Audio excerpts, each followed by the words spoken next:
여러분 안녕하세요. 찾아가는 새벽기도 시카고 예수사랑교회 조선영 목사입니다. 오늘도 변함없는 주님의 은혜와 평강이 저와 여러분의 삶에 종일 풍성하기를 기도합니다. 찾아가는 새벽기도는 연합감리교회 말씀 묵상지 기쁨의 언덕으로를 말씀 본문으로 사용하고 있습니다. 오늘 말씀은 이사야 11장 6절에서 9절까지 말씀입니다. 제가 읽어드리지요. 그때 이리가 어린 양과 함께 살며 표범이 어린 염소와 함께 누우며 송아지와 어린 사자가 살찐 짐승이 함께 있어 어린아이에게 끌리며 암소와 곰이 함께 먹으며 그것들의 새끼가 함께 엎드리며 사자가 소처럼 풀을 먹을 것이며 젖 먹는 아이가 독사의 구멍에서 장난하며 젖된 어린아이가 독사의 굴에 손을 넣을 것이라. 내 거룩한 산 모든 곳에서 해됨도 없고 상함도 없을 것이니 이는 물이 바다를 덮음같이 여호와를 아는 지식이 세상에 충만할 것임이니라. 아멘. 오늘 말씀의 내용을 우리는 소위 천국에 대한 묘사로 알고 있죠. 늑대와 어린 양이 함께 평화롭게 살고 표범이 염소 새끼와 함께 놀며 뒹굴고 사자와 어린이들이 함께 정다운 모습을 하고 있는 그런 그림을 어디선가 본 기억이 있을 것입니다. 갓난아기가 독사의 구멍에 손을 넣고 장난해도 전혀 위험할 일이 없는 때가 온다는 것이죠. 사실 이 말씀은 직접적으로 천국에 대한 사실적인 묘사를 한 것이라고 보기는 어렵습니다. 이사야 11장 12장은 북이스라엘이 아수르에 의해 패망한 후에 다시 유다가 회복된다는 말씀에 대한 것이죠. 특별히 유다 땅에 의로운 다윗 왕국이 다시 서게 될 것인데 그것은 다윗의 자손 가운데서 한 뿌리가 나와 온전히 회복될 그리고 영원히 다스릴 그 나라에 대한 이야기입니다. 즉 장차 오실 예수 그리스도에 의해 온전히 성취될 그 구원의 메시지와 완성된 그 나라에 대한 묘사이지요. 그래서 우리는 오늘 이 말씀을 천국에 대한 이야기로 이해하고 읽는 것입니다. 그런데 이 말씀은 늑대와 어린 양이 함께 놀고 뒹굴고 사자와 독사와 어린 아이들이 같이 뛰놀아도 아무 걱정 없는 유토피아, 즉 낙원으로 불리는 장소에 대한 그것에 대한 이야기가 아닙니다. 그렇게 아름답고 평화롭게 조성된 마치 회복된 에덴 동산 같은 곳이 어딘가에 따로 준비되어 있다는 의미를 말하는 것이 아니죠.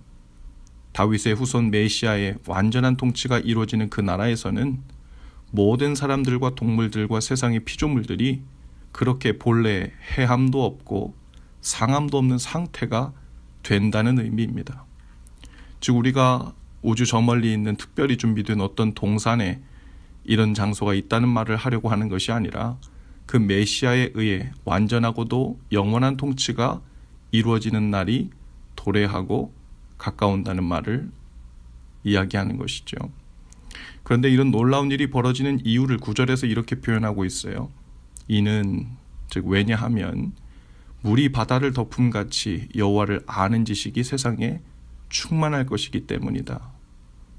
하나님을 아는 지식이 얼마나 세상에 가득하게 되냐면 마치 그 깊고 넓고 광활한 바다에 물로 가득 차 있는 것처럼 하나님을 아는 지식이 온 세상과 사람들 속에 가득하여 출렁이게 된다는 의미죠. 즉 천국이 이루어지는 것은 하나님이 하나님을 아는 빛 가운데 하나님의 사람들이 하나님을 아는 빛 가운데 얼마나 거하게 되는가 하는 것과 관련이 깊다는 이야기죠. 오늘 우리 믿는 자들 가운데도 하나님께서 다스리시는 하나님 나라의 수준이 각각 다르게 나타납니다. 하나님을 아는 수준이 다르고 믿는 수준이 다르고 그래서 그 하나님으로부터 다스림을 받고 사는 수준이 다르게 나타나죠. 성경에서는 우리가 하나님을 아는 수준이 아직은 거울을 보는 것 같이 희미하다고 합니다. 주님의 얼굴을 직접 뵙고 그분의 목소리를 우리가 아침에 일어나 가족들과 대화를 나누듯이 분명히 듣게 된다면 어떤 일이 벌어질까요? 마치 제자들이 부활하신 예수님을 눈앞에서 직접 뵙는 것과 같을 것입니다. 오늘 이 말씀은 나중에 우리가 죽어서 이동한 우주의 다른 행선에 마련된 동산에 대한 이야기가 아닙니다. 예수 그리스도를 아는 빛이 우리 안에서 점점 밝아지고 그분의 통치하심 가운데 살게 되는 영역이 우리 삶 가운데 확장되기 시작하면 우리 삶에도 점점 해함이 줄어들고 서로를 상하게 하는 일이 줄어들고 전쟁을 연습하지 않게 될 것입니다. 어제는 북미 남북 정상회담이 열렸죠. 양국의 정상이 포괄적인 내용이 담긴 합의문에 서명하면서 평화를 위한 길에 한 걸음 다가섰습니다. 그러나 이것도 중요하지만 완전한 평화는 우리 모두 하나님을 아는 빛으로 물이 바다를 덮음같이 충만하게 될 때 그때 온다는 것이죠. 그 일을 위해 우리가 계속해서 전도하며 기도하며 하나님의 다스림과 통치를 구해야 할 이유가 바로 여기 있죠. 오늘도 저와 여러분의 삶에서 하나님을 아는 빛이 점점 확장되고 환히 빛나게 되기를, 그래서 하나님의 나라가 우리 삶에 더욱 구체적으로 선명하게 그려지는 날 되실 수 있기를 주님의 이름으로 축복합니다. 기도합시다. 주님, 우리 속에 하나님을 아는 빛을 더욱 환히 비춰주옵소서. 물이 바다를 덮음같이 우리 각자의 삶 속에, 가정에, 모든 관계 속에 하나님을 더욱 온전히 아는 은혜로 인해 하나님의 다스림 속에 들어가게 하옵소서.